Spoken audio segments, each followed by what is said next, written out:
மார்க்கெட்லேருந்து வாங்கிட்டு வந்த பிரண்டையோட முத்துன பாகத்தை இந்த கணு இருக்கிற இடத்துல நல்லா கணுவிலேருந்து கொஞ்சம் கீழே தள்ளி கத்திரிக்கோளால் கரெக்டாக பிசுறு இல்லாமல் கட் பண்ணி நம்ம இது மாதிரி மண்ணில் நட்டு வச்சிட்டா போதும். இந்த பிரண்டையை வளர்க்குறதுக்கு பழைய பானையோ இல்லை பழைய பாத்திரம் தேவையில்லாத பொருளில் நம்ம மண் சேர்த்து இது மாதிரி ஈஸியாக வளர்க்கலாம்.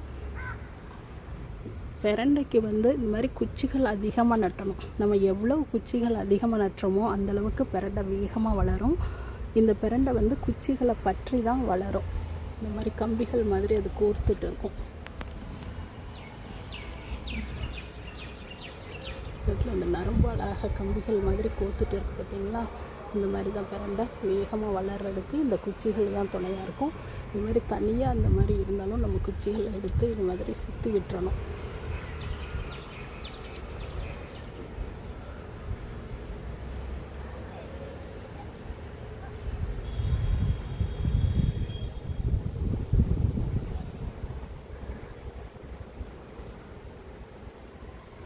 எவ்வளவு நம்ம அதிகமாக குச்சிகள் நட்டுறோமோ அந்தளவுக்கு இந்த பிரண்டை வேகமாக வளரும். இதுக்கு தண்ணி 3 நாளைக்கு ஒரு வாட்டி ஊற்றினா போதும். அதிகமாக ட்ரையும் ஆகக்கூடாது, ரொம்பவும் தண்ணி விடக்கூடாது. இதுக்கு பெருசாக நம்ம உரம் எதுவும் போட தேவையில்லை. பழைய பாத்திரத்தில் நல்லா மண் போட்டு நட்டு வச்சாலே போதும்.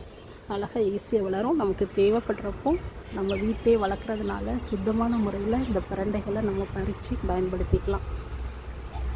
உடம்புக்கு ரொம்ப ஆரோக்கியம் தரக்கூடிய இந்த பிரண்டையை அவசியம் நம்ம வீட்டில் வளர்க்கணும்.